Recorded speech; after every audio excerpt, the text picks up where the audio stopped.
ನಮಸ್ತೆ friends, SLE job ಚಾನಲ್ಗೆ ಸ್ವಾಗತ. ಇವತ್ತು ಶಿವಮೊಗ್ಗ, ದಾವಣಗೆರೆ ಮತ್ತು ಚಿತ್ರದುರ್ಗ ಜಿಲ್ಲಾ ಸಹಕಾರ ಹಾಲು ಉತ್ಪಾದಕರ ಸಂಘಗಳಲ್ಲಿ ನೇಮಕಾತಿ ನಡೀತಾ ಇದೆ ಫ್ರೆಂಡ್ಸ್. ಈ ನೇಮಕಾತಿ ವಿವರವಾಗಿ ತಿಳಿದುಕೊಳ್ಳೋಣ ಬನ್ನಿ ಫ್ರೆಂಡ್ಸ್. ನೇಮಕಾತಿ ಪ್ರಕಟಣೆ ಅಂತ ಹೇಳ್ಕೊಟ್ಟಿದ್ದಾರೆ ಫ್ರೆಂಡ್ಸ್. ಶಿವಮೊಗ್ಗ, ದಾವಣಗೆರೆ ಮತ್ತು ಚಿತ್ರದುರ್ಗ ಜಿಲ್ಲಾ ಹಾಲು ಉತ್ಪಾದಕರ ಸಂಘಗಳ ಒಕ್ಕೂಟ ಶಿವಮೊಗ್ಗ ಅಂತೇಳಿ ಇದರಲ್ಲಿ ಖಾಲಿ ಇರುವ ವಿವಿಧ ವೃಂದಗಳಲ್ಲಿ ಟೋಟಲ್ 194 ಹುದ್ದೆಗಳು. ನೇಮಕಾತಿಗೆ ಅರ್ಹ ಅಭ್ಯರ್ಥಿಗಳಿಂದ ಆನ್ಲೈನ್ ಮೂಲಕ ಅರ್ಜಿ ಕರೆಯಲಾಗಿದೆ ಅಂತ ಹೇಳ್ಕೊಟ್ಟಿದ್ದಾರೆ ಫ್ರೆಂಡ್ಸ್. ಆಸಕ್ತಿ ಇದ್ದವರು ವಿಡಿಯೋವನ್ನು ಪೂರ್ಣವಾಗಿ ನೋಡಿ ತಿಳಿದುಕೊಂಡ ನಂತರ ಅರ್ಜಿ ಸಲ್ಲಿಸಬಹುದಾಗಿರುತ್ತದೆ ಅಂತೇಳಿ ವಿನಂತಿಸಿಕೊಳ್ಳುತ್ತಾ ಈ ನೇಮಕಾತಿ ಪ್ರಕಟಣೆ ವಿವರ ನೋಡೋಣ ಬನ್ನಿ ಫ್ರೆಂಡ್ಸ್. ಅದೇ ರೀತಿ ಇಲ್ಲಿ ಹುದ್ದೆಗಳು ಸಹಾಯಕ ವ್ಯವಸ್ಥಾಪಕರು ಅಂತೇಳಿ ಇದೆ ಫ್ರೆಂಡ್ಸ್.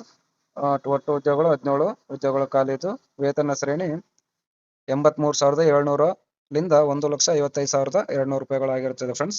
ಇದರಲ್ಲಿ ಕ್ಯಾಟಗರಿ ವೈಸ್ ಕೊಟ್ಟಿದ್ದಾರೆ ಫ್ರೆಂಡ್ಸ್. ಮೀಸಲಾತಿ ವರ್ಗೀಕರಣ ನಾನು ನೋಟಿಫಿಕೇಶನ್ ಲಿಂಕ್ ಡಿಸ್ಕ್ರಿಪ್ಷನ್ ಬಾಕ್ಸ್ ನಲ್ಲಿ ನೀಡಿರುತ್ತೇನೆ, ನೀವು ಫಿಲ್ ಮಾಡಿ ಆನ್ಲೈನ್ ಮುಖಾಂತರ ಅರ್ಜಿ ಸಲ್ಲಿಸಬಹುದಾಗಿರುತ್ತದೆ ಫ್ರೆಂಡ್ಸ್. ಅದೇ ರೀತಿ ವಿದ್ಯಾರ್ಹತೆ ನೋಡೋದಾದ್ರೆ ಭಾರತದಲ್ಲಿ ಕಾನೂನು ರೀತ್ಯ ಸ್ಥಾಪಿತವಾದ ಮಾನ್ಯತೆ ಪಡೆದ ವಿಶ್ವವಿದ್ಯಾನಿಲಯದಿಂದ ಪಶುವೈದ್ಯಕೀಯ ವಿಜ್ಞಾನ ಮತ್ತು ಪಶು ಸಂಗೋಪನೆಯಲ್ಲಿ BSc ಅಂಡ್ AH ಅಂತೇಳಿ ಪದವಿ ಹೊಂದಿದವರು ಅರ್ಜಿ ಸಲ್ಲಿಸಬಹುದಾಗಿರುತ್ತದೆ ಫ್ರೆಂಡ್ಸ್. ಅದೇ ರೀತಿ ಸಹಾಯಕ ವ್ಯವಸ್ಥಾಪಕರು ಆಡಳಿತ ವಿಭಾಗದಾಗ ಇದು 1 ಹುದ್ದೆಗಳು ಖಾಲಿ ಇರ್ತದೆ ಫ್ರೆಂಡ್ಸ್. ವೇತನ 83,700 ಲಿಂದ 1,55,200 ರೂಪಾಯಿಗಳು ಆಗಿರುತ್ತದೆ ಫ್ರೆಂಡ್ಸ್. ಇದು 1 ಹುದ್ದೆ ಇರೋದರಿಂದ ಇದು ಸಾಮಾನ್ಯ ಜನರಿಗಿದೆ ಫ್ರೆಂಡ್ಸ್. ಇದು ವಿದ್ಯಾರ್ಹತೆ ನೋಡೋದಾದ್ರೆ ಭಾರತದಲ್ಲಿ ಕಾನೂನು ರೀತ್ಯ ಸ್ಥಾಪಿತವಾದ ಮಾನ್ಯತೆ ಪಡೆದ ವಿಶ್ವವಿದ್ಯಾನಿಲಯದಿಂದ ಮಾನವ ಸಂಪನ್ಮೂಲ ವಿಷಯದಲ್ಲಿ 2 ವರ್ಷಗಳ ಪೂರ್ಣಾವಧಿ MBA ಜೊತೆಗೆ ಪ್ರತಿಷ್ಠಿತ ಸಂಸ್ಥೆಗಳಲ್ಲಿ ಆಡಳಿತ ನಿರ್ವಹಣೆಯಲ್ಲಿ 3 ವರ್ಷಗಳ ಸೇವಾನುಭವ ಹಾಗೂ ಕಂಪ್ಯೂಟರ್ ನಿರ್ವಹಣೆ ಜ್ಞಾನ ಹೊಂದಿರಬೇಕಂತ ಕೇಳಿದ್ದಾರೆ ಫ್ರೆಂಡ್ಸ್. ಅದೇ ರೀತಿ ಸಹಾಯಕ ವ್ಯವಸ್ಥಾಪಕರು F and F ಅಂತ ಹೇಳಿ ಕೊಟ್ಟಿದ್ದಾರೆ ಫ್ರೆಂಡ್ಸ್. ಅದೇ ರೀತಿ ವೇತನ ಶ್ರೇಣಿ ನೋಡೋದಾದ್ರೆ 83,700 ಲಿಂದ 1,55,200 ರೂಪಾಯಿಗಳಾಗಿರ್ತವೆ ಫ್ರೆಂಡ್ಸ್. ಇದು 3 ಹುದ್ದೆಗಳು ಖಾಲಿ ಇದ್ದು ಇದು 2A ಗ್ರಾಮೀಣ, ಆಮೇಲೆ 3B ಇತರೆ, ಆಮೇಲೆ ಸಾಮಾನ್ಯ ಗ್ರಾಮೀಣ ಮೀಸಲಾತಿ ಆಗಿರ್ತದೆ ಫ್ರೆಂಡ್ಸ್. ಅದೇ ರೀತಿ ಇದು ವಿದ್ಯಾರ್ಥಿ ನೋಡೋದಾದ್ರೆ ಭಾರತದಲ್ಲಿ ಕಾನೂನು ರೀತ್ಯ ಸ್ಥಾಪಿತವಾದ ಮಾನ್ಯತೆ ಪಡೆದ ವಿಶ್ವವಿದ್ಯಾನಿಲಯದಿಂದ ಕೃಷಿ ವಿಜ್ಞಾನ ವಿಷಯದಲ್ಲಿ BSc ಕೃಷಿ ಪದವಿ ಹೊಂದಿದವರು ಈ ಹುದ್ದೆಗೆ ಅರ್ಜಿ ಸಲ್ಲಿಸಬಹುದಾಗಿರ್ತದೆ. ಅದೇ ರೀತಿಯಾಗಿ ನೆಕ್ಸ್ಟ್ ನೋಡೋದಾದ್ರೆ MIS ಅಥವಾ ಸಿಸ್ಟಮ್ ಆಫೀಸರ್ಸ್ ಅಂತ ಹೇಳಿ ಕೊಟ್ಟಿದ್ದಾರೆ ಫ್ರೆಂಡ್ಸ್. ವೇತನ ಶ್ರೇಣಿ ನೋಡೋದಾದ್ರೆ 69,250 ಲಿಂದ 1,34,200 ಮಾಸಿಕ ವೇತನ ಆಗಿರುತ್ತದೆ ಫ್ರೆಂಡ್ಸ್. ಅದೇ ರೀತಿ ಇದು 1 ಹುದ್ದೆಗಳು ಖಾಲಿ ಇರುತ್ತದೆ. ಇದು ಸಾಮಾನ್ಯ ಮಹಿಳಾ ಅಭ್ಯರ್ಥಿಗೆ ಮೀಸಲಾಗಿರುತ್ತದೆ. ಅದೇ ರೀತಿ ವಿದ್ಯಾರ್ಹತೆ ನೋಡೋದಾದ್ರೆ ಭಾರತದಲ್ಲಿ ಕಾನೂನು ರೀತ್ಯ ಸ್ಥಾಪಿತವಾದ ಮಾನ್ಯತೆ ಪಡೆದ ವಿಶ್ವವಿದ್ಯಾನಿಲಯದಿಂದ BE ಕಂಪ್ಯೂಟರ್ ಸೈನ್ಸ್ ಇಲ್ಲ ಇನ್ಫಾರ್ಮೇಶನ್ ಸೈನ್ಸ್ ಇಂಜಿನಿಯರಿಂಗ್ ಪದವಿಯನ್ನು ಹೊಂದಿದವರು ಅರ್ಜಿ ಸಲ್ಲಿಸಬಹುದಾಗಿರುತ್ತದೆ ಫ್ರೆಂಡ್ಸ್. ಅದೇ ರೀತಿ ನೆಕ್ಸ್ಟ್ ನೋಡೋದಾದ್ರೆ ಮಾರುಕಟ್ಟೆ ಅಧಿಕಾರಿ ಅಂತ ಕರೆದಿದ್ದಾರೆ ಫ್ರೆಂಡ್ಸ್.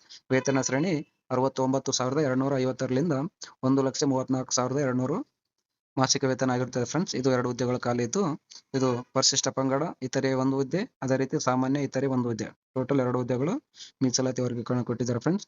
ಅದೇ ರೀತಿ ವಿದ್ಯಾರ್ಹತೆ ನೋಡೋದಾದ್ರೆ ಭಾರತದಲ್ಲಿ ಕಾನೂನು ರೀತ್ಯ ಸ್ಥಾಪಿತವಾದ ಮಾನ್ಯತೆ ಪಡೆದ ವಿಶ್ವವಿದ್ಯಾನಿಲಯದಿಂದ BCom ಅಥವಾ BSc or BBM ಪದವಿಯಲ್ಲಿ ಜೊತೆಗೆ ಸ್ವಂತ ಸಂಸ್ಥೆಗಳಲ್ಲಿ ಮಾರುಕಟ್ಟೆಯಲ್ಲಿ 3 ವರ್ಷಗಳ ಅನುಭವದೊಂದಿಗೆ ಕಂಪ್ಯೂಟರ್ ನಾಲೆಡ್ಜ್ ಇರ್ಬೇಕಂತ ಹೇಳಿ ಕೊಟ್ಟಿದ್ದಾರೆ ಫ್ರೆಂಡ್ಸ್. ಇಂಥವರು ಈ ಹುದ್ದೆಗೆ ಅರ್ಜಿ ಸಲ್ಲಿಸಬಹುದಾಗಿರ್ತದೆ ಫ್ರೆಂಡ್ಸ್. ಅದೇ ರೀತಿ ತಾಂತ್ರಿಕ ಅಧಿಕಾರಿ ಅಭಿಯಂತರ ಅಂತ ಹೇಳಿ ಕೊಟ್ಟಿದ್ದಾರೆ ಫ್ರೆಂಡ್ಸ್. ವೇತನ ಶ್ರೇಣಿ ನೋಡೋದಾದ್ರೆ 69,750 ಲಿಂದ 1,34,200 ಒಟ್ಟು ಹುದ್ದೆಗಳು 2 ಹುದ್ದೆಗಳು ಖಾಲಿ ಇದ್ದು ಇದರಲ್ಲಿ ತಾಂತ್ರಿಕ ಅಧಿಕಾರಿ ಅಭಿಯಂತರ ಮೆಕ್ಯಾನಿಕಲ್ ಅಂತೇಳಿ 1 ಹುದ್ದೆ ಕೊಟ್ಟಿದ್ದಾರೆ ಫ್ರೆಂಡ್ಸ್. ಅದೇ ರೀತಿ ಇದು ಮೆಕ್ಯಾನಿಕಲ್ ಹುದ್ದೆ ವಿದ್ಯಾರ್ಥಿ ನೋಡೋದಾದ್ರೆ ಭಾರತದಲ್ಲಿ ಕಾನೂನು ರೀತ್ಯ ಸ್ಥಾಪಿತವಾದ ಮಾನ್ಯತೆ ಪಡೆದ ವಿಶ್ವವಿದ್ಯಾಲಯದಿಂದ BE ಮೆಕ್ಯಾನಿಕಲ್ ಪದವಿ ಹೊಂದಿದವರು ಈ ಹುದ್ದೆಗೆ ಅರ್ಜಿ ಸಲ್ಲಿಸಬಹುದಾಗಿರುತ್ತದೆ ಫ್ರೆಂಡ್ಸ್. ಅದೇ ರೀತಿ ತಾಂತ್ರಿಕ ಅಧಿಕಾರಿ ಅಭಿಯಂತರರು ಎಲೆಕ್ಟ್ರಿಕಲ್ ಅಂಡ್ ಎಲೆಕ್ಟ್ರಾನಿಕ್ಸ್ ಇದು 1 ಹುದ್ದೆಗಳು ಖಾಲಿ ಇದೆ ಫ್ರೆಂಡ್ಸ್. ಇದು ಪ್ರವರ್ಗ 1 ಇತರೆ ಹುದ್ದೆಗಳಿಗೆ ಪ್ರವರ್ಗ 1 ಇತರೆಗೆ ಮೀಸಲಾಗಿರುತ್ತದೆ ಫ್ರೆಂಡ್ಸ್. ವಿದ್ಯಾರ್ಹತೆ ನೋಡೋದಾದ್ರೆ ಭಾರತದಲ್ಲಿ ಕಾನೂನು ರೀತ್ಯ ಸ್ಥಾಪಿತವಾದ ಮಾನ್ಯತೆ ಪಡೆದ ವಿಷಯದಲ್ಲಿ BE ಎಲೆಕ್ಟ್ರಿಕಲ್ ಎಲೆಕ್ಟ್ರಾನಿಕ್ಸ್ ಹೊಂದಿರಬೇಕಂತ ಹೇಳಿ ಕೊಟ್ಟಿದ್ದಾರೆ ಫ್ರೆಂಡ್ಸ್. ಅದೇ ನಂತರ ನೆಕ್ಸ್ಟ್ ನೋಡೋದಾದ್ರೆ ತಾಂತ್ರಿಕ ಅಧಿಕಾರಿ ಗಣನಿಯಂತ್ರಣ ಅಂತ ಹೇಳಿ ಕೊಟ್ಟಿದ್ದಾರೆ ಫ್ರೆಂಡ್ಸ್. ತಾಂತ್ರಿಕ ಅಧಿಕಾರಿ ಗಣನಿಯಂತ್ರಣ ಅಂತ ಹೇಳಿ ಕೊಟ್ಟಿದ್ದಾರೆ. ವೇತನ ಶ್ರೇಣಿ ನೋಡೋದಾದ್ರೆ 69,750 ಲಿಂದ 1,34,200 ಆಗಿರುತ್ತದೆ. ಒಟ್ಟು ಹುದ್ದೆಗಳು 2. ಇದರಲ್ಲಿ 2 ಅಂದ್ರೆ ತಾಂತ್ರಿಕ ಅಧಿಕಾರಿ ಗಣನಿಯಂತ್ರಣ ಕೆಮಿಸ್ಟ್ರಿ ಒಂದು ಹುದ್ದೆ, ಅದೇ ರೀತಿ ತಾಂತ್ರಿಕ ಅಧಿಕಾರಿ ಗಣನಿಯಂತ್ರಣ ಮೈಕ್ರೋಬಯಾಲಜಿ ಒಂದು ಹುದ್ದೆ. ಅದೇ ರೀತಿ ಇದು ತಾಂತ್ರಿಕ ಅಧಿಕಾರಿ ಗಣನಿಯಂತ್ರಣ ನೋಡೋ ವಿದ್ಯಾರ್ಥಿ ನೋಡೋದಾದ್ರೆ MSc ಕೆಮಿಸ್ಟ್ರಿ ಸ್ನಾತಕೋತ್ತರ ಪದವಿಯೊಂದಿಗೆ ಕಂಪ್ಯೂಟರ್ ಜ್ಞಾನ ಹೊಂದಿದವರು ಅರ್ಜಿ ಸಲ್ಲಿಸಬಹುದಾಗಿರ್ತದೆ ಫ್ರೆಂಡ್ಸ್. ಇದು ಮೈಕ್ರೋಬಯಾಲಜಿ ತಾಂತ್ರಿಕ ಅಧಿಕಾರಿ ಗಣನಿಯಂತ್ರಣ ಮೈಕ್ರೋಬಯಾಲಜಿ ಹುದ್ದೆಗೆ ನೋಡೋದಾದ್ರೆ ವಿದ್ಯಾರ್ಥಿ ಭಾರತ MSc ಜೊತೆಗೆ ಮೈಕ್ರೋಬಯಾಲಜಿ ಸ್ನಾತಕೋತ್ತರ ಪದವಿ ಜೊತೆ ಕಂಪ್ಯೂಟರ್ ನಿರ್ವಹಣೆ ಜ್ಞಾನ ಹೊಂದಿರಬೇಕಂತ ಹೇಳಿ ಕೊಟ್ಟಿದ್ದಾರೆ ಫ್ರೆಂಡ್ಸ್. ಅಂತವರು ಈ ಹುದ್ದೆಗೆ ಅರ್ಜಿ ಸಲ್ಲಿಸಬಹುದಾಗಿರ್ತದೆ ಫ್ರೆಂಡ್ಸ್. ಅದೇ ರೀತಿ ತಾಂತ್ರಿಕ ಅಧಿಕಾರಿ DT ಅಂತೇಳಿ ಕೊಟ್ಟಿದ್ದಾರೆ ಫ್ರೆಂಡ್ಸ್. ವೇತನ ಶ್ರೇಣಿ ನೋಡೋದಾದ್ರೆ 69,750ರಿಂದ 1,34,200 ವೇತನ ಶ್ರೇಣಿ ಆಗಿರುತ್ತದೆ ಫ್ರೆಂಡ್ಸ್. ಒಟ್ಟು ಹುದ್ದೆಗಳು 14 ಹುದ್ದೆಗಳು ಖಾಲಿ ಇದ್ದು ಪರಿಶಿಷ್ಟ ಜಾತಿ ಎ ಇತರೆ 1, ಅದೇ ರೀತಿ ಪರಿಶಿಷ್ಟ ಜಾತಿ ಬಿ ಇತರೆ, ಅದೇ ರೀತಿ ಪರಿಶಿಷ್ಟ ಜಾತಿ ಸಿ ಇತರೆ, ಪರಿಶಿಷ್ಟ ಪಂಗಡ ಮಹಿಳಾ 1 ಹುದ್ದೆ, ಅದೇ ರೀತಿ 2A ಮಹಿಳಾ ಅಥವಾ ಗ್ರಾಮೀಣ ಅಭ್ಯರ್ಥಿಗಳಿಗೆ 1 ಹುದ್ದೆಗಳು, ಅದೇ ರೀತಿ 2Bಗೆ ಇತರೆ 1, 3Aಗೆ ಇತರೆ 1, 3Bಗೆ ಇತರೆ 1, ಸಾಮಾನ್ಯ ಅಂಗವಿಕಲ 1 ಹುದ್ದೆ, ಅದೇ ರೀತಿ ಮಹಿಳಾ ಅಭ್ಯರ್ಥಿಗೆ 1, ಗ್ರಾಮಾಂತರ 2, ಇತರೆ 1, ಗ್ರಾಮೀಣ ಅಭ್ಯರ್ಥಿ ಒಟ್ಟು 14 ಹುದ್ದೆಗಳು ಈ ತಾಂತ್ರಿಕ ಅಧಿಕಾರಿಗೆ ಆಗಿರ್ತವೆ ಫ್ರೆಂಡ್ಸ್. ಇದು ವಿದ್ಯಾರ್ಥಿ ನೋಡೋದಾದ್ರೆ ಭಾರತದಲ್ಲಿ ಕಾನೂನು ರೀತ್ಯ ಸ್ಥಾಪಿತವಾದ ಮಾನ್ಯತೆ ಪಡೆದ ವಿಶ್ವವಿದ್ಯಾನಿಲಯದಿಂದ BTech ಡೈರಿ ಟೆಕ್ನಾಲಜಿ ಪದವಿಯನ್ನು ಕಂಪ್ಯೂಟರ್ ಜೊತೆ ನಿರ್ವಹಣೆ ಹೊಂದಿದವರು ಅರ್ಜಿ ಸಲ್ಲಿಸಬಹುದಾಗಿರ್ತದೆ ಫ್ರೆಂಡ್ಸ್. ಅದೇ ರೀತಿ ಕೆಮಿಸ್ಟ್ರಿ ದರ್ಜೆ 3 ಅಂತ ಹೇಳಿ ಕೊಟ್ಟಿದ್ದಾರೆ ಫ್ರೆಂಡ್ಸ್. ಇದು 2 ಹುದ್ದೆಗಳು ಖಾಲಿದ್ದು ಒಟ್ಟು 4 ಹುದ್ದೆಗಳು ಖಾಲಿದ್ದು ಕೆಮಿಸ್ಟ್ರಿ ದರ್ಜೆ 1 ಮತ್ತು ಕೆಮಿಸ್ಟ್ರಿ ದರ್ಜೆ 1 ಕೆಮಿಸ್ಟ್ರಿ ಅಂತ ಹೇಳಿ ಕೊಟ್ಟಿದ್ದಾರೆ ಫ್ರೆಂಡ್ಸ್. ಇದು ಸಾಮಾನ್ಯ ಅಭ್ಯರ್ಥಿಗೆ ಮತ್ತು ಪರಿಶಿಷ್ಟ ಜಾತಿ ಎ ಕ್ಯಾಟಗರಿ ವಿದ್ಯಾರ್ಥಿಗಳಿಗೆ 1 ಹುದ್ದೆ ಖಾಲಿ ಇರುತ್ತದೆ ಫ್ರೆಂಡ್ಸ್. ಇದು ವಿದ್ಯಾರ್ಥಿ ನೋಡೋದಾದ್ರೆ BSc ಪದವಿಯಲ್ಲಿ ಕೆಮಿಸ್ಟ್ರಿ ವಿಷಯವನ್ನು ವ್ಯಾಸಂಗ ಮಾಡಿರಬೇಕು ಮತ್ತು ಕಂಪ್ಯೂಟರ್ ನಿರ್ವಹಣೆ ಜ್ಞಾನ ಹೊಂದಿರಬೇಕಂತ ಹೇಳಿ ಕೊಟ್ಟಿದ್ದಾರೆ ಫ್ರೆಂಡ್ಸ್. ಹಾಗೂ ಡೈರಿ ಆಹಾರ ಸಂಸ್ಕರಣಾ ಘಟಕಗಳಲ್ಲಿ ಕನಿಷ್ಠ 2 ವರ್ಷಗಳ ಅನುಭವ ಇದ್ದವರು ಈ ಹುದ್ದೆಗೆ ಅರ್ಜಿ ಸಲ್ಲಿಸಬಹುದಾಗಿರ್ತದೆ ಅಂತ ಹೇಳಿ ಕೊಟ್ಟಿದ್ದಾರೆ ಫ್ರೆಂಡ್ಸ್. ಅದೇ ರೀತಿ ಕೆಮಿಸ್ಟ್ರಿ ದರ್ಜೆ ಮೈಕ್ರೋಬಯಾಲಜಿ ಅಂತ ಹೇಳಿ ಕೊಟ್ಟಿದ್ದಾರೆ. ಇದು 2 ಹುದ್ದೆಗಳು ಖಾಲಿ ಇರುತ್ತದೆ. ಇದರಲ್ಲಿ ಪರಿಶಿಷ್ಟ ಪಂಗಡ ಇತರೆ 1, ಅದೇ ರೀತಿ ಸಾಮಾನ್ಯ ಮಹಿಳಾ ಅಭ್ಯರ್ಥಿಗೆ 1 ಮೀಸಲಾಗಿರುತ್ತದೆ ಫ್ರೆಂಡ್ಸ್. ವಿದ್ಯಾರ್ಥಿ ನೋಡೋದಾದ್ರೆ ಭಾರತದಲ್ಲಿ ಕಾನೂನು ರೀತ್ಯ ಸ್ಥಾಪಿತವಾದ ಮಾನ್ಯತೆ ಪಡೆದ ವಿಶ್ವವಿದ್ಯಾನಿಲಯದಿಂದ BScಯಲ್ಲಿ ಪದವಿ ಹೊಂದಿರಬೇಕು ಮತ್ತು ಅದರ ಜೊತೆಗೆ BSc ಪದವಿಯಲ್ಲಿ ಮೈಕ್ರೋಬಯಾಲಜಿ ವಿಷಯವನ್ನು ವ್ಯಾಸಂಗ ಮಾಡಿರ್ಬೇಕಂತ ಹೇಳಿ ಕೊಟ್ಟಿದ್ದಾರೆ. ಅದರ ಜೊತೆ ಕಂಪ್ಯೂಟರ್ ಜ್ಞಾನ ಕಂಪಲ್ಸರಿ ಆಗಿರುತ್ತದೆ ಫ್ರೆಂಡ್ಸ್. ಅದೇ ರೀತಿ ಡೈರಿ ಆಹಾರ ಸಂಸ್ಕರಣಾ ಘಟಕಗಳಲ್ಲಿ ಕನಿಷ್ಠ 2 ವರ್ಷ ಅನುಭವ ಹೊಂದಿದವರು ಕೂಡ ಅರ್ಜಿ ಸಲ್ಲಿಸಬಹುದಾಗಿರ್ತದೆ ಫ್ರೆಂಡ್ಸ್. ಇದು ವಿಸ್ತೀರ್ಣ ಅಧಿಕಾರಿ ದರ್ಜೆ 3 ಅಂತ ಹೇಳಿ ಕೊಟ್ಟಿದ್ದಾರೆ ಫ್ರೆಂಡ್ಸ್. ಒಟ್ಟು 17 ಹುದ್ದೆಗಳು ಖಾಲಿದ್ದು ವೇತನ ಶ್ರೇಣಿ ನೋಡೋದಾದ್ರೆ 54,175ರಿಂದ 99,400 ರೂಪಾಯಿಗಳಾಗಿರ್ತವೆ ಫ್ರೆಂಡ್ಸ್. ಇದು ಮೀಸಲಾತಿ ವರ್ಗೀಕರಣ ನೋಡೋದಾದ್ರೆ ಪರಿಶಿಷ್ಟ ಜಾತಿ ಬಿಗೆ 1 ಹುದ್ದೆ, ಅದೇ ರೀತಿ ಪರಿಶಿಷ್ಟ ಜಾತಿ ಸಿಗೆ ಇತರೆ 1 ಹುದ್ದೆ, ಅದೇ ಪರಿಶಿಷ್ಟ ಜಾತಿ ಪಂಗಡಕ್ಕೆ ಮಹಿಳಾ ಅಭ್ಯರ್ಥಿಗೆ 1 ಹುದ್ದೆ, ಪರಿಶಿಷ್ಟ ಪ್ರವರ್ಗ 1 ಅಭ್ಯರ್ಥಿಗೆ ಇತರೆ 1, ಅದೇ ರೀತಿ 2Aಗೆ ಇತರೆ ಮಹಿಳಾ ಮತ್ತು ಗ್ರಾಮೀಣ ಅಭ್ಯರ್ಥಿಗಳಿಗೆ 1 ಹುದ್ದೆಗಳು ಮೀಸಲಾಗಿಡಲಾಗಿದೆ. ಅದೇ ರೀತಿ 2Bಗೆ ಇತರೆ 1, 3Aಗೆ ಇತರೆ 1, ಆಮೇಲೆ 3Bಗೆ ಇತರೆ 1, ಸಾಮಾನ್ಯ ಅಭ್ಯರ್ಥಿಗಳಿಗೆ ಗ್ರಾಮೀಣ ಅಭ್ಯರ್ಥಿಗಳಿಗೆ 3 ಹುದ್ದೆಗಳು, ಅದೇ ರೀತಿ ಅಂಗವಿಕಲ ಅಭ್ಯರ್ಥಿಗೆ 1, ಮಹಿಳಾ ಅಭ್ಯರ್ಥಿಗೆ 2, ಇತರೆ 1, ಟೋಟಲ್ 17 ಹುದ್ದೆಗಳು ಖಾಲಿ ಇದ್ದು ಇದು ಯಾವುದೇ ಡಿಗ್ರಿಯಲ್ಲಿ ಪದವಿ ಪಾಸ್ ಆದವರು ಮತ್ತು ಕಂಪ್ಯೂಟರ್ ನಿರ್ವಹಣೆ ಜ್ಞಾನ ಹೊಂದಿದವರು ಕೂಡ ಅರ್ಜಿ ಸಲ್ಲಿಸಬಹುದಾಗಿರುತ್ತದೆ ಫ್ರೆಂಡ್ಸ್. ಆಸಕ್ತಿ ಇದ್ದವರು ಇದಕ್ಕೆ ಅರ್ಜಿ ಸಲ್ಲಿಸಬಹುದಾಗಿರುತ್ತದೆ. ಅದೇ ರೀತಿ ಆಡಳಿತ ಸಹಾಯಕ ದರ್ಜೆ 2 ಅಂತ ಹೇಳಿ ಕೊಟ್ಟಿದ್ದಾರೆ ಫ್ರೆಂಡ್ಸ್. ವೇತನ ಶ್ರೇಣಿ ನೋಡೋದಾದ್ರೆ 44,425ರಿಂದ 83,700 ರೂಪಾಯಿಗಳಾಗಿರುತ್ತದೆ. ಇದು ಕೂಡ 17 ಹುದ್ದೆಗಳು ಖಾಲಿ ಇದ್ದು ಪರಿಶಿಷ್ಟ ಜಾತಿ ಎಗೆ ಇತರೆ 1, ಅದೇ ಪರಿಶಿಷ್ಟ ಜಾತಿ ಬಿಗೆ ಇತರೆ 1, ಪರಿಶಿಷ್ಟ ಜಾತಿ ಸಿಗೆ ಇತರೆ 1, ಪರಿಶಿಷ್ಟ ಜಾತಿ ಪಂಗಡ ಇತರೆ 1, ಪ್ರವರ್ಗ 1 ಇತರೆ 1, 2A ಇತರೆ ಮತ್ತು ಮಹಿಳಾ 1 ಹುದ್ದೆಗಳು ಮೀಸಲಾಗಿಡಲಾಗಿದೆ. ಅದೇ ರೀತಿ 2Bಗೆ ಇತರೆ 1, 3Aಗೆ ಇತರೆ 1, ಸಾಮಾನ್ಯ ಇತರೆ 2 ಹುದ್ದೆಗಳು, ಅದೇ ರೀತಿ ಮಹಿಳಾ ಅಭ್ಯರ್ಥಿಗಳಿಗೆ 3, ಗ್ರಾಮಾಂತರ 2, ಗ್ರಾಮೀಣ ಅಭ್ಯರ್ಥಿಗಳಿಗೆ 2, ಅದೇ ರೀತಿ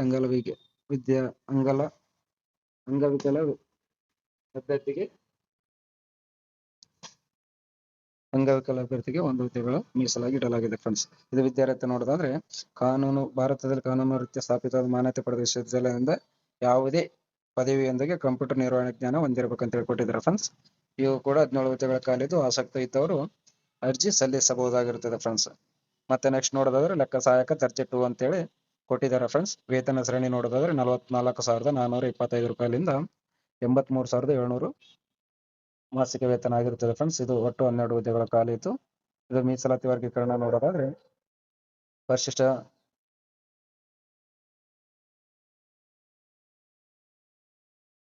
ಅದೇ ಫ್ರೆಂಡ್ಸ್, ಮೀಸಲಾತಿ ವರ್ಗೀಕರಣ ನಾನು ಡಿಸ್ಕ್ರಿಪ್ಷನ್ ಬಾಕ್ಸ್ ನಲ್ಲಿ ಲಿಂಕ್ ಕೊಟ್ಟಿರ್ತೇನೆ ಫ್ರೆಂಡ್ಸ್, ನೀವು ನೋಡಿ ಸರಿಯಾಗಿ ತಿಳಿದುಕೊಂಡ ನಂತರ ಅರ್ಜಿ ಸಲ್ಲಿಸಬಹುದಾಗಿರ್ತದೆ ಫ್ರೆಂಡ್ಸ್. ವಿದ್ಯಾರ್ಥಿ ನೋಡೋದಾದ್ರೆ ಬಿಕಾಂ ಮತ್ತು ಪದವಿಯಲ್ಲಿ ಟ್ಯಾಲಿ ಸರ್ಟಿಫಿಕೇಟ್ ಹೊಂದಿದವರು, ಕಂಪ್ಯೂಟರ್ ನಿರ್ವಹಣೆ ಜ್ಞಾನ ಹೊಂದಿದವರು ಕೂಡ ಲೆಕ್ಕ ಸಹಾಯಕ ಅರ್ಜಿ ದರ್ಜೆ 2ಗೆ ಅರ್ಜಿ ಸಲ್ಲಿಸಬಹುದಾಗಿರ್ತದೆ ಫ್ರೆಂಡ್ಸ್. ಅದೇ ರೀತಿ ಮಾರುಕಟ್ಟೆ ಸಹಾಯಕ ದರ್ಜೆ 2 ಅಂತೇಳಿ ಕೊಟ್ಟಿದ್ದಾರೆ ಫ್ರೆಂಡ್ಸ್. ವೇತನ ಶ್ರೇಣಿ ನೋಡೋದಾದ್ರೆ 44,425ರಿಂದ 83,700 ಆಗಿರುತ್ತದೆ. ಒಟ್ಟು 10 ಉದ್ಯೋಗಗಳು ಖಾಲಿ ಇತ್ತು. ಅದೇ ರೀತಿ ವಿದ್ಯಾರ್ಥಿ ನೋಡೋದಾದ್ರೆ ಭಾರತದ ಕಾನೂನು ರೀತಿಯ ಸ್ಥಾಪಿತ ಮಾನ್ಯತೆ ಪಡೆದ ವಿಶ್ವವಿದ್ಯಾಲಯದಿಂದ BBM ಅಥವಾ BSc ಆರ್ ಬಿಕಾಂ ಪದವಿಯೊಂದಿಗೆ ಕಂಪ್ಯೂಟರ್ ನಿರ್ವಹಣೆ ಜ್ಞಾನ ಹೊಂದಿದವರು ಕೂಡ ಅರ್ಜಿ ಸಲ್ಲಿಸಬಹುದಾಗಿರ್ತದೆ ಫ್ರೆಂಡ್ಸ್. ಅದೇ ರೀತಿ ನೆಕ್ಸ್ಟ್ ನೋಡೋದಾದ್ರೆ ಕೆಮಿಸ್ಟ್ರಿ ದರ್ಜೆ 2 ವೇತನ ಶ್ರೇಣಿ ನೋಡೋದಾದ್ರೆ 44,425ರಿಂದ 83,700 ಮಾಸಿಕ ವೇತನ ಆಗಿರುತ್ತದೆ ಫ್ರೆಂಡ್ಸ್. ಒಟ್ಟು 28 ಹುದ್ದೆಗಳು ಖಾಲಿತ್ತು. ಇದರಲ್ಲಿ ಕೆಮಿಸ್ಟ್ರಿ ದರ್ಜೆ 2 ಕೆಮಿಸ್ಟ್ರಿಯಲ್ಲಿ ಟೋಟಲ್ 20 ಹುದ್ದೆಗಳು ಖಾಲಿವೆ. ಇದು ವಿದ್ಯಾರ್ಥಿ ನೋಡೋದಾದ್ರೆ ಭಾರತದಲ್ಲಿ ಕಾನೂನು ರೀತಿಯ ಸ್ಥಾಪಿತವಾದ ಅದೇ ರೀತಿ ವಿದ್ಯಾರ್ಥಿ ನೋಡೋದಾದ್ರೆ ಭಾರತದಲ್ಲಿ ಕಾನೂನು ರೀತಿಯ ಸ್ಥಾಪಿತವಾದ ಮಾನ್ಯತೆ ಪಡೆದ ವಿಶ್ವವಿದ್ಯಾನಿಲಯದಿಂದ BSc ಪದವಿಯಲ್ಲಿ ಕೆಮಿಸ್ಟ್ರಿ ಒಂದು ವಿಷಯವನ್ನಾಗಿ ವ್ಯಾಸಂಗ ಮಾಡಿರುವ ಜೊತೆಗೆ ಕಂಪ್ಯೂಟರ್ ನಿರ್ವಹಣೆ ಜ್ಞಾನ ಹೊಂದಿದವರು ಈ ಹುದ್ದೆಗೆ ಅರ್ಜಿ ಸಲ್ಲಿಸಬಹುದಾಗಿರ್ತದೆ ಫ್ರೆಂಡ್ಸ್. ಅದೇ ರೀತಿ ಕೆಮಿಸ್ಟ್ರಿ ದರ್ಜೆ 2 ಮೈಕ್ರೋಬಯಾಲಜಿಯಲ್ಲಿ 8 ಹುದ್ದೆಗಳು ಖಾಲಿ ಇದ್ದು. ಇದು ವಿದ್ಯಾರ್ಥಿ ನೋಡೋದಾದ್ರೆ ಭಾರತದಲ್ಲಿ ಕಾನೂನು ರೀತಿಯ ಸ್ಥಾಪಿತವಾದ ಮಾನ್ಯತೆ ಪಡೆದ ವಿಶ್ವವಿದ್ಯಾಲಯದಿಂದ BSc ಪದವಿಯಲ್ಲಿ ಮೈಕ್ರೋಬಯಾಲಜಿ ವಿಷಯವನ್ನಾಗಿ ವ್ಯಾಸಂಗ ಮಾಡಿರಬೇಕು, ಜೊತೆಗೆ ಕಂಪ್ಯೂಟರ್ ಜ್ಞಾನ ನಿರ್ವಹಣೆ ಹೊಂದಿದವರು ಅರ್ಜಿ ಸಲ್ಲಿಸಬಹುದಾಗಿರ್ತದೆ ಫ್ರೆಂಡ್ಸ್. ಅದೇ ರೀತಿ ಹಿರಿಯ ಸಿಸ್ಟಮ್ ಆಪರೇಟರ್ ಅಂತ ಕರೆದಿದ್ದಾರೆ ಫ್ರೆಂಡ್ಸ್. ವೇತನ ಶ್ರೇಣಿ ನೋಡೋದಾದ್ರೆ 44,425ರಿಂದ 83,700 ರೂಪಾಯಿಗಳಾಗಿರ್ತದೆ. ಇದು ಒಟ್ಟು 13 ಹುದ್ದೆಗಳು ಖಾಲಿ ಇದ್ದು. ವಿದ್ಯಾರ್ಥಿ ನೋಡೋದಾದ್ರೆ ಇದು ಭಾರತದಲ್ಲಿ ಕಾನೂನು ರೀತಿಯ ಸ್ಥಾಪಿತವಾದ ಮಾನ್ಯತೆ ಪಡೆದ ವಿಶ್ವವಿದ್ಯಾನಿಲಯದಿಂದ ಯಾವುದೇ ಪದವಿಯೊಂದಿಗೆ ಕನಿಷ್ಠ 1 ವರ್ಷ diploma in computer application course ಹಾಗೂ 3 ವರ್ಷಗಳ ಅನುಭವ ಹೊಂದಿದವರು ಈ ಹುದ್ದೆಗೆ ಅರ್ಜಿ ಸಲ್ಲಿಸಬಹುದಾಗಿರ್ತದೆ ಅಂತ ಕೊಟ್ಟಿದ್ದಾರೆ ಫ್ರೆಂಡ್ಸ್. ಅದೇ ರೀತಿ ಶೀಘ್ರ ಲಿಪಿಗಾರರು ದರ್ಜೆ 2 ಅಂತೇಳಿ ಕರೆದಿದ್ದಾರೆ. ಇದು ವೇತನ ಶ್ರೇಣಿ ನೋಡೋದಾದ್ರೆ ಅದೇ 44,425ರಿಂದ 83,700 ಒಂದು ಹುದ್ದೆಗಳು ಖಾಲಿದ್ದು.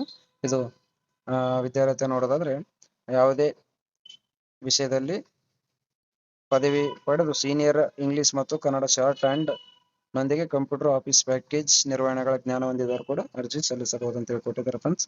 ನೆಕ್ಸ್ಟ್ ನೋಡೋದಾದ್ರೆ ಕಿರಿಯ ತಾಂತ್ರಿಕರು ವೇತನ ಶ್ರೇಣಿ ನೋಡೋದಾದ್ರೆ 34,100ರಿಂದ 67,600 ಒಟ್ಟು 50 ಹುದ್ದೆಗಳು ಖಾಲಿದ್ದು. ಇದರಲ್ಲಿ ಕಿರಿಯ ತಾಂತ್ರಿಕರು ಎಲೆಕ್ಟ್ರಿಕಲ್ 22 ಹುದ್ದೆಗಳು. ಇದು ವಿದ್ಯಾರ್ಥಿ ನೋಡೋದಾದ್ರೆ SSLC ಯೊಂದಿಗೆ directorate general of employment and training ಇವರಿಂದ ಎಲೆಕ್ಟ್ರಿಕಲ್ ಟ್ರೇಡ್ ನಲ್ಲಿ ತೆರಗಡೆ ಹೊಂದಿ ಕಡ್ಡಾಯ national trade certificate NTC certificate ಪಡೆದು ಮತ್ತು ಅಪ್ರೆಂಟಿಸ್ ಸರ್ಟಿಫಿಕೇಟ್ ಕೂಡ ಪಡಿಬೇಕಂತ ಹೇಳಿ ಕೊಟ್ಟಿದ್ದಾರೆ ಫ್ರೆಂಡ್ಸ್. ಅದರ ಜೊತೆ ಪ್ರಯೋಜನಲ್ ನ್ಯಾಷನಲ್ ಟ್ರೇಡ್ ಸರ್ಟಿಫಿಕೇಟ್ ಅಥವಾ national council for vocational training NCVT ಗಳಿಂದ ನೀವು ITI ಪದವಿ ಹೊಂದಿದವರು ಕೂಡ ಅರ್ಜಿ ಸಲ್ಲಿಸಬಹುದಾಗಿರ್ತದೆ ಫ್ರೆಂಡ್ಸ್. ಅದೇ ರೀತಿ ಕಿರಿಯ ತಾಂತ್ರಿಕರು ರೆಫ್ರಿಜರೇಷನ್ ಅಂತ ಕೊಟ್ಟಿದ್ದಾರೆ ಫ್ರೆಂಡ್ಸ್. 10 ಹುದ್ದೆಗಳ ಖಾಲಿದ್ದು. ಇದು ವಿದ್ಯಾರ್ಥಿ ನೋಡೋದಾದ್ರೆ SSLC ಯೊಂದಿಗೆ director general of employment and training ಇವರಿಂದ ರೆಫ್ರಿಜರೇಷನ್ MRSC ಟ್ರೇಡ್ ನಲ್ಲಿ ತೆರಗಡೆ ಹೊಂದಿ ಕಡ್ಡಾಯವಾಗಿ ನ್ಯಾಷನಲ್ ಟ್ರೇಡ್ ಸರ್ಟಿಫಿಕೇಟ್ NTC ಮತ್ತು ಪ್ರೊವಿಷನಲ್ ನ್ಯಾಷನಲ್ ಟ್ರೇಡ್ ಸರ್ಟಿಫಿಕೇಟ್ ಕೂಡ ಅಥವಾ national council for vocational training NCVT ಗಳಿಂದ ಸರ್ಟಿಫಿಕೇಟ್ ಪಡೆದವರು ಅರ್ಜಿ ಸಲ್ಲಿಸಬಹುದಾಗಿರ್ತದೆ ಫ್ರೆಂಡ್ಸ್. ಅದೇ ರೀತಿ ಕಿರಿಯ ತಾಂತ್ರಿಕ ಅವರು ಬಾಯ್ಲರ್ ಅಟೆಂಡೆಂಟ್ ಅಂತ ಕೊಟ್ಟಿದ್ದಾರೆ ಫ್ರೆಂಡ್ಸ್. 12 ಹುದ್ದೆಗಳು ಖಾಲಿದ್ದು. ಇದು ವಿದ್ಯಾರ್ಥಿ ನೋಡೋದಾದ್ರೆ SSLC ಯೊಂದಿಗೆ ನಿರ್ದೇಶಕರು ಬಾಯ್ಲರ್ ಮತ್ತು ಕಾರ್ಖಾನೆಯವರಿಂದ ಬಾಯ್ಲರ್ ಅಟೆಂಡೆಂಟ್ ದರ್ಜೆ 2 ಪ್ರಮಾಣ ಪತ್ರ ಪಡೆದಿರಬೇಕಂತ ಕೊಟ್ಟಿದ್ದಾರೆ ಫ್ರೆಂಡ್ಸ್. ಅಥವಾ SSLC ಯೊಂದಿಗೆ ಬಾಯ್ಲರ್ ಅಟೆಂಡೆಂಟ್ ಟ್ರೇಡ್ ನಲ್ಲಿ ಪ್ರೊವಿಷನಲ್ ನ್ಯಾಷನಲ್ ಶಿಕ್ಷಕ ಪ್ರಮಾಣ ಪತ್ರ ಹೊಂದಿರಬೇಕಂತ ಕೊಟ್ಟಿದ್ದಾರೆ.